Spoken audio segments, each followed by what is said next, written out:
Fidèles téléspectateurs, bonjour. Ce 24e numéro du magazine Sécurité civile et population sera essentiellement consacré aux activités menées par le commandement de la sécurité civile et dans bien d'autres entités de la force publique. Mesdames et messieurs, bienvenue dans cette émission.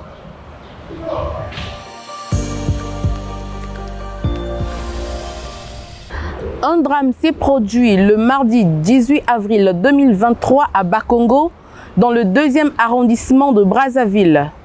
Tôt le matin, un immeuble de 4 niveaux en construction s'est effondré.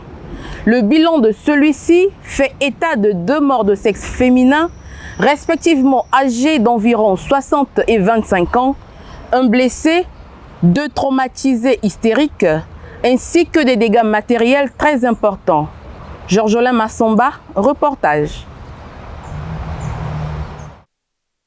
Nous sommes sur l'avenue de 3 francs au quartier Bakongo, le 2e arrondissement de Brazzaville, où s'est produit l'effondrement de cet immeuble de 4 étages en construction en diagonale de la commune éponyme du dit quartier.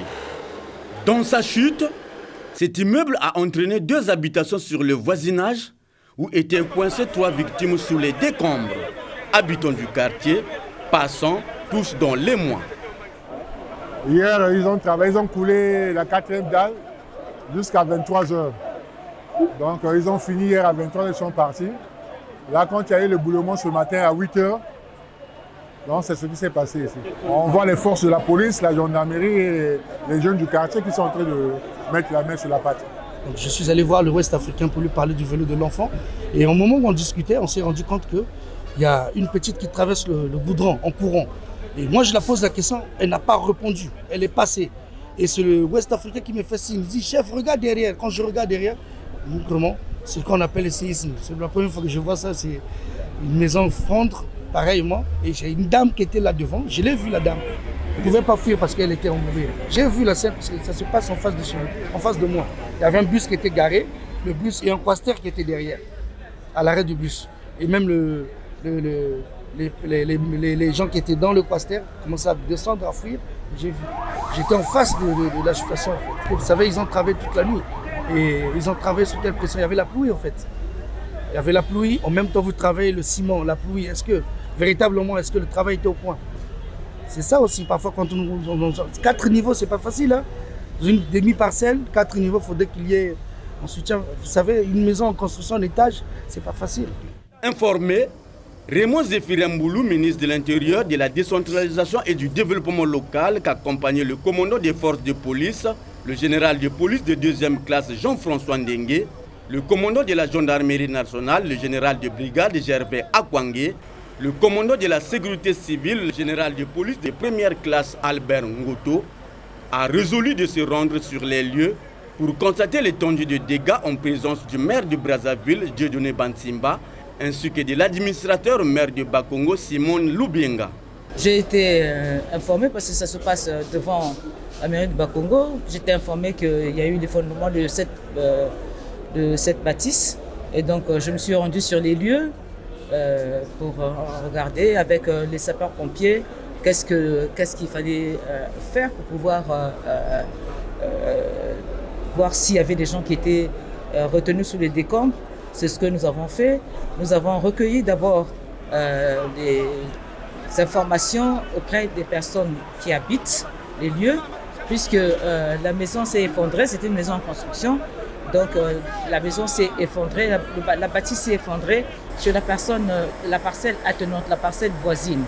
Donc le recueil des informations des témoins disait qu'il y avait une personne, une maman, une personne d'une 60aine d'années qui était restée sous les décombres. Et nous avons donc employé les moyens. Nous avons appelé toutes les personnes. D'abord, les sapeurs-pompiers sont arrivés. L'ambulance également était là. Et nous avons appelé Averda pour qu'ils viennent avec les sapeurs-pompiers, avec leur engin pour pouvoir enlever la personne qui était retenue sous les décombres. Lorsque cela s'est passé, vous savez, moi j'ai informé le maire central. Et puis voilà, de fil en aiguille, toutes les autorités ont été informées et puis nous nous sommes déportés sur les lieux pour regarder tout ce qui s'est passé. Au regard des conséquences négatives causées par cette construction, un citoyen a réagi. On a vu, en remerciant l'arrivée des autorités qui sont arrivées sur place, ils doivent en tirer les conséquences, ceux qui construisent des maisons d'étage. Ils doivent savoir, d'abord, est-ce qu'il était enregistré au PTBT? Est-ce qu'il reste à savoir? C'est ça aussi. Donc, vous construisez une maison d'étage, il faudrait avoir un fondement. Là, nous venons de perdre une maman. Dans ce site où la visibilité a été réduite pour cause des gravats de grande hauteur, a été menée une opération de recherche approfondie par la brigade canine de la police d'action spéciale du commandement des forces de police qui a découvert la dernière victime dans les décombres grâce à l'action des chiens renifleurs utilisés dont elle dispose. Il y a eu des victimes parce qu'une fois mobilisant l'ambulance et l'équipe, sommes descendus sur le terrain. Ça fait partie de notre zone de compétence. Une fois arrivé, on aurait eu à découvrir 2 rescapés et par la suite une autre s'est ajoutée parce qu'il y avait la fille de la maman qu'on a retrouvée sous les décombres morts. Donc une fille et son petit garçon de 6 ans. On les a conduits à l'hôpital pour une prise en charge psychologique. Et de par la suite, il y a encore une autre rescapée qui nous a fait savoir que sa sœur âgée de 25 ans est encore sous les décombres. Et jusqu'à l'heure nous parlons, là il est 15h, voyons 16h, nous sommes toujours sur le lieu pour attendre, récupérer ce dernier. Et ça, dans la recherche sous les décombres. Et là nous signalons qu'on vient encore de s'apercevoir, donc nous sommes là pour aviser. Sur le plan technique, des investigations sont déjà en cours pour identifier les causes de l'effondrement de cet édifice.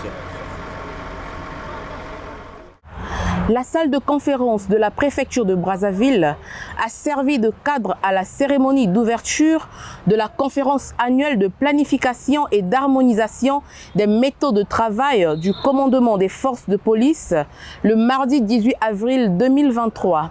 Cette cérémonie s'est déroulée sous l'autorité du général de police de 2e classe Jean-François Ndengue, commandant des forces de police. Images et commentaires, Donald Ouromba.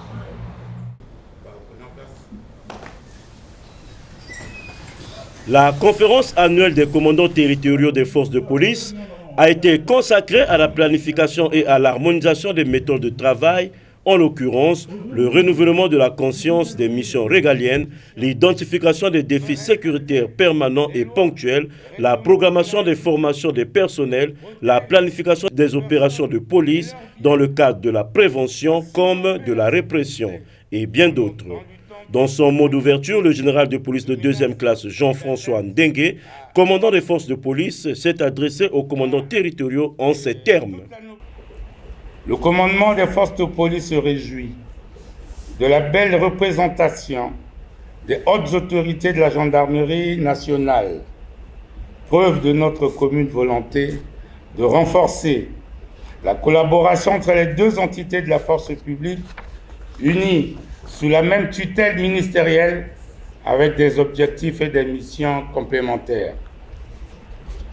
Comme d'autres qui ont leurs universités d'été ou leurs séminaires, nous, police, avons notre traditionnelle conférence annuelle des commandants territoriaux des forces de police.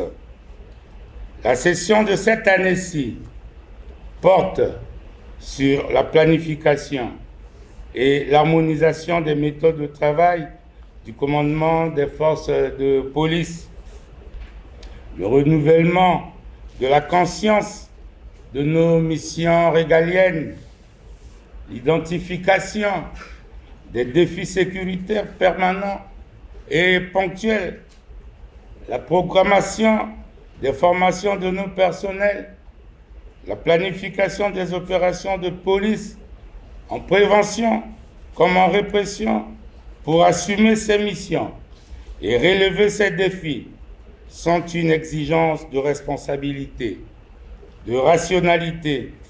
Commandants territoriaux de forces de police, ayez toujours à l'esprit que la police est le bras séculier de l'État.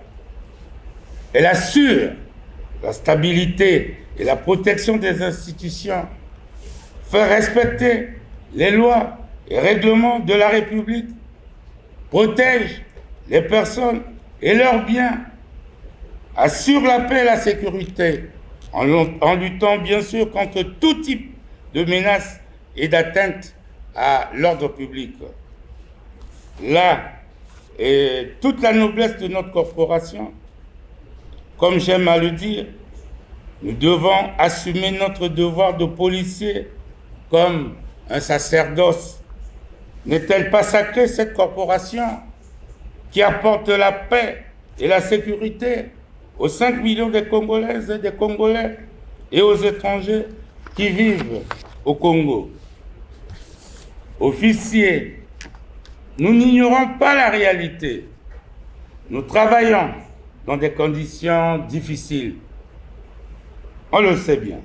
Cela est vrai à Brazzaville et Pointe-Noire et plus encore dans les autres départements du pays. Le ratio police-population traduit un grand déficit, une insuffisance des personnels. Nos agents ont également des difficultés de mobilité. Il leur manque en quantité et en qualité les équipements nécessaires à la bonne exécution de leurs tâches, pour ne citer que ces quelques difficultés majeures. Notre police doit de plus en plus se référer aussi à l'interopérabilité avec les autres structures de la force publique, dont la gendarmerie. J'appelle de mes vœux le renforcement de cette complémentarité par la multiplication d'opérations conduites en commun. Collectivement, nous avons des raisons d'être fiers de notre réussite, malgré la faiblesse de nos moyens d'action. Nous ne comptons plus le nombre d'enquêtes impossibles qui ont abouti, ni celui d'énigmes policières décryptées, résolues. Dans cette même lancée, le commandant des forces de police a aussi évoqué le volet sécuritaire, notamment la lutte acharnée contre toutes les formes de criminalité. La lutte acharnée contre les formes de criminalité se poursuit sans relâche, avec succès. Mais les populations en demandent plus. Elles veulent davantage de sécurité, donnant parfois l'impression d'atteindre un point d'insécurité zéro. Le défi est donc permanent. Ne laissons pas les bras, ne baissons pas les bras, je vous dis. Comme les populations, l'État et les institutions du pays comptent sur leur police. C'est ce que le chef suprême des armées rappelle à la force publique à chaque réveillon d'armes. Or, la dernière élection présidentielle en 2021 s'est déroulée dans la paix. La contribution de la police à la sécurisation de ce grand moment dans la vie de notre pays a été très appréciée. Et depuis, les tendances et les réalités observées, ce que nous avons évalué sont les suivantes. Dans notre pays en paix, il est encore à déplorer la persistance du phénomène des bébés noirs, cette forme de criminalité urbaine, juvénile, portée par des bandes organisées et caractérisée par des actes d'une violence aussi spectaculaire qu'extrême. Brazzaville et Pointe-Noire sont particulièrement concernés par cette délinquance. Les vols à main armée sont en hausse. En milieu scolaire, surtout dans les grandes villes, il y a une recrudescence des affrontements violents entre élèves de différentes écoles, ou pire, des déchaînements irrationnels de colère ou de furie contre les personnels enseignants et d'encadrement. Depuis le début de l'année 2022, l'insécurité routière, elle aussi, s'est accrue, avec un nombre élevé d'accidents mortels, occasionnant au passage aussi de nombreux blessés graves et d'importants dégâts matériels. Si par comparaison avec d'autres pays de la sous-région, les statistiques congolaises et la courbe de leurs chiffres nous rassure quant à la qualité et au niveau de sécurité dans notre pays, il reste que les populations fonctionnent au sentiment. Le sentiment d'insécurité chez nous se nourrit des faits criminels constatés, qui suscitent une émotion collective. Il nous faut donc rassurer, agir avec vigueur, avec rigueur. Mais nos réussites, notamment dans la lutte contre les bébés noirs, sont remises en cause, souvent par la libération précoce des délinquants incarcérés. Il faut le noter. La justice annule souvent nos efforts. Il y a aussi la démission collective des institutions de réinsertion des jeunes marginaux et des parents n'encouragent pas les services de police. Plusieurs acteurs publics et privés devraient participer à la lutte contre les bébés noirs, les vols à main armée, l'insécurité routière et la violence en milieu scolaire dans une démarche transdisciplinaire et transopérationnelle de responsabilité commune à assumer. Notons que cette cérémonie d'ouverture s'est déroulée en présence du général de brigade Gervais Akwangé, commandant de la gendarmerie nationale, et du général de police de première classe Albert Ngoto, commandant de la sécurité civile. Après 3 jours de travaux, la clôture de cette activité a eu lieu le jeudi 20 avril 2023 à Kintélé, où une grande manœuvre de simulation sur le rétablissement de l'ordre en cas de trouble a été exécutée par les unités des forces de police.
C'est parti.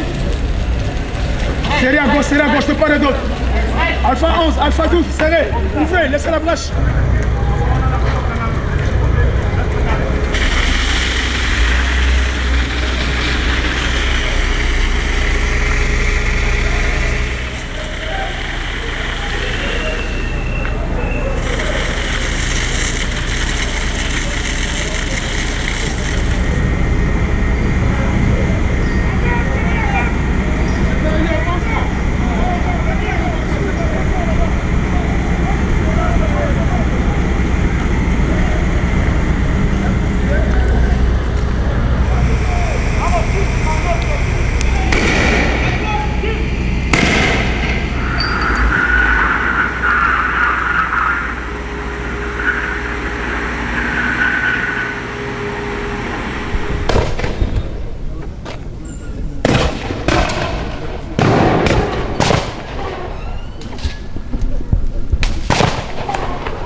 La police, comme vous le savez, elle est chargée de protéger les personnes et les biens, de sécuriser les institutions, protéger le territoire.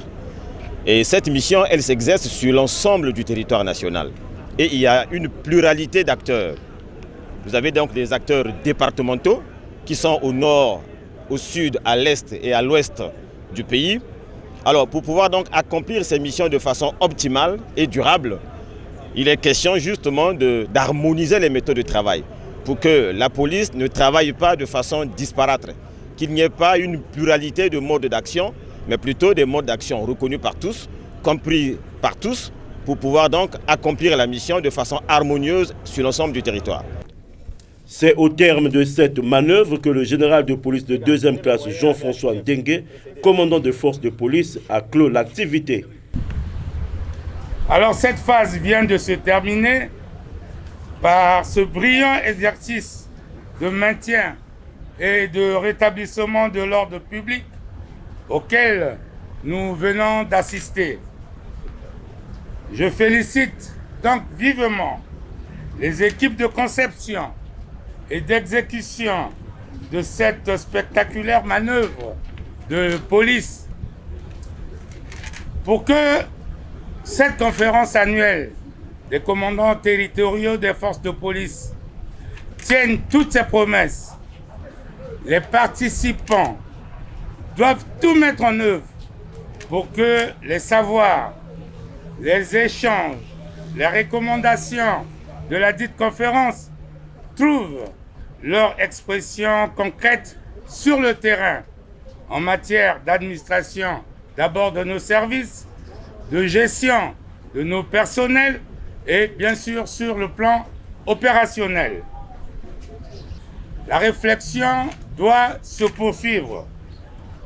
L'amélioration de nos pratiques et la modernisation de nos outils de travail doivent plus que jamais concourir à garantir le mieux possible, le plus possible, la paix et la sécurité de nos populations. C'est au cours d'une cérémonie organisée le 14 avril 2023 au siège du commandement de la sécurité civile que les promus du deuxième trimestre 2023 ont porté leur nouvel insigne de grade. Sous l'autorité du colonel de police Serge Pepin Itoa Poto, commandant en second de la sécurité civile. Reportage de Donald Ouramba. Tout a commencé par le passage des troupes en revue par le colonel de police Serge Pepin Itoa Poto, commandant en second de la sécurité civile. Ensuite, la lecture des textes de nomination et le port de galon aux promus. Promus!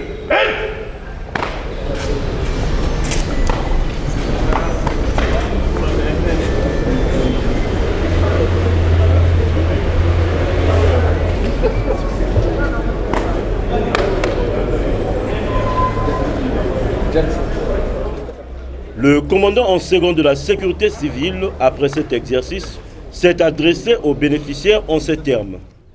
Messieurs les officiers, sous-officiers, en vos grades et qualités, toutes préséances respectées, mesdames et messieurs les invités, chers amis, et aujourd'hui, c'est un jour heureux pour nos frères d'armes qui ont bénéficié de la confiance du commandement à être promus cette année au galon supérieur.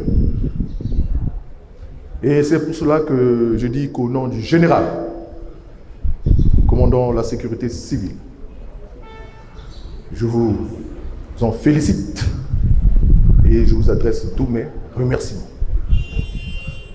Je vous dirai ceci, que l'élévation, toutefois, au moins dans un premier temps, que ce n'est pas le fruit d'un hasard, votre élévation, c'est le fruit d'un travail accompli, avec rigueur, dextérité. Et là, veuillez ici retrouver mes encouragements et ma gratitude.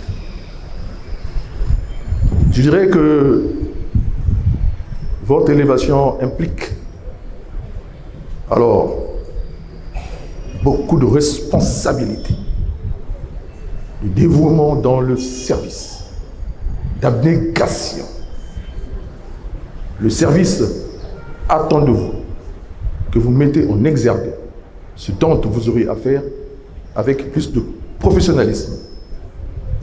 Pour ceux d'entre vous, nos frères d'armes qui n'ont pas eu cette chance, je dirais que le commandement saura.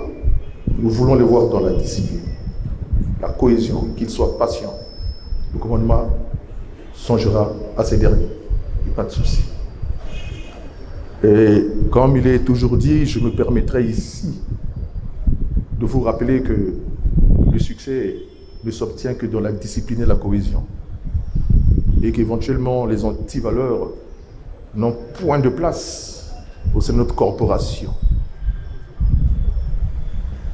Dévouement au travail. Ainsi donc, cette période où nous entrions, une période de forte intensité. Alors nous aurions, dès les mois qui suivront, qui se dressent à l'horizon, d'abord, très prochainement, l'opération de déguerpissement des occupants illégaux sur les hauteurs de Ndouo. Et s'ajoutera à nous, avec une forte tension, la couverture sanitaire des examens et concours. Session 2023. Alors, pour tout clôturer, ça serait la célébration de l'an 63 de l'indépendance du Congo. Alors, il faille mettre toutes ces opérations qui sont superposées en musique. Et nous sachons compter sur vous pour que tout se fasse faire comme il se doit. Ainsi donc, je ne pourrais pas... Et je réitère ici mes propos en disant que je vous félicite et que cette élévation que vous avez, surtout ceux qui sont promus, les nouveaux, qu'il y ait un impact sur votre loyauté, un impact aux attentes des idéaux de la République et à plus de dévouement dans le travail, car la population attend de nous que nous devons réagir avec promptitude et efficacité. Ayant dit cela, j'ai dit.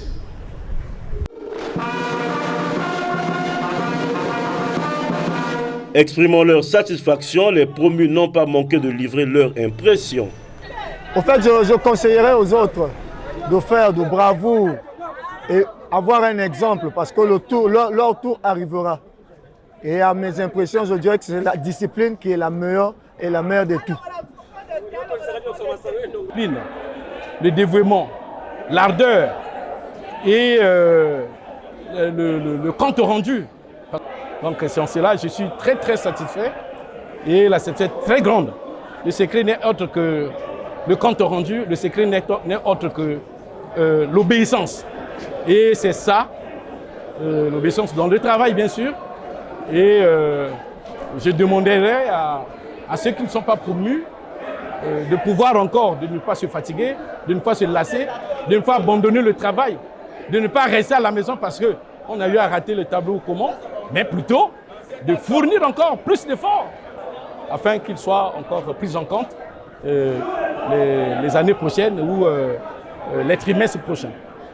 Ainsi, la tradition militaire a été respectée à travers ce rituel.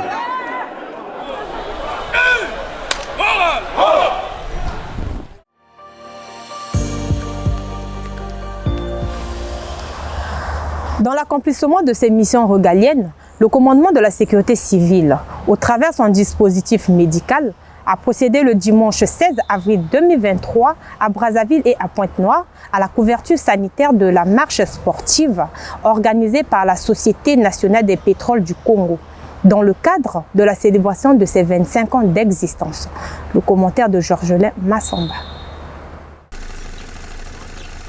Régulièrement sollicité par les administrations, les associations et les particuliers, les services de la sécurité civile répondent au mieux en mettant en place les dispositifs prévisionnels de secours et d'assistance.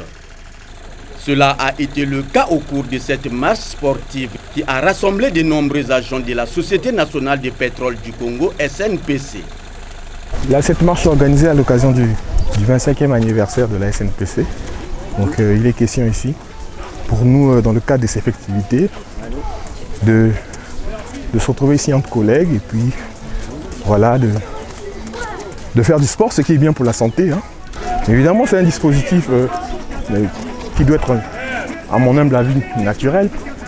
Là où il y a plusieurs personnes qui se retrouvent pour prévenir, eh bien, nous avons toujours besoin des sapeurs-pompiers qui sont là autour pour être là au cas où il y aurait quelque chose, ce qu'on ne souhaite pas, bien sûr, mais au cas où il y aurait quelque chose, eh bien, il faudrait que ces personnes-là soient prises en charge.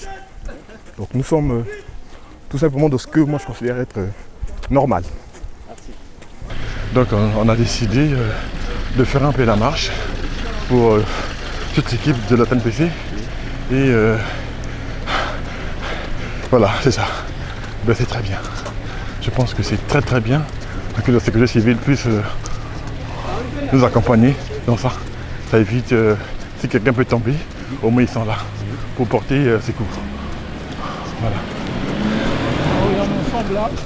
À Brazzaville, cette marche couverte de bout en bout par le dispositif sanitaire de la sécurité civile a eu pour itinéraire le rond-point Kitenge sur la corniche à Bakongo dans le 2e arrondissement, la case de Gaulle, le rond-point du ministère de la Défense nationale, pour enfin se clôturer à l'espace Mami Wata au centre-ville de Brazzaville, où les marcheurs ont exécuté quelques exercices de relaxation.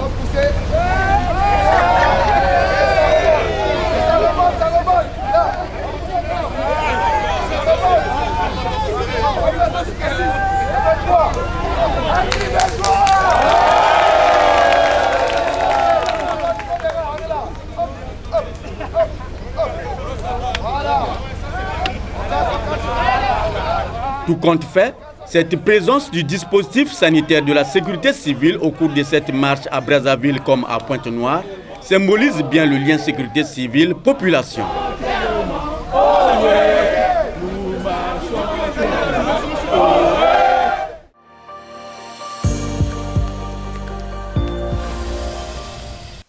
Mesdames et messieurs, voici qui met fin ce 24e numéro du magazine Sécurité civile et population. Supervision, commandement de la sécurité civile. Réalisation Emar Bouka. Prise de vue Georges Olin Massamba. La suite au prochain numéro.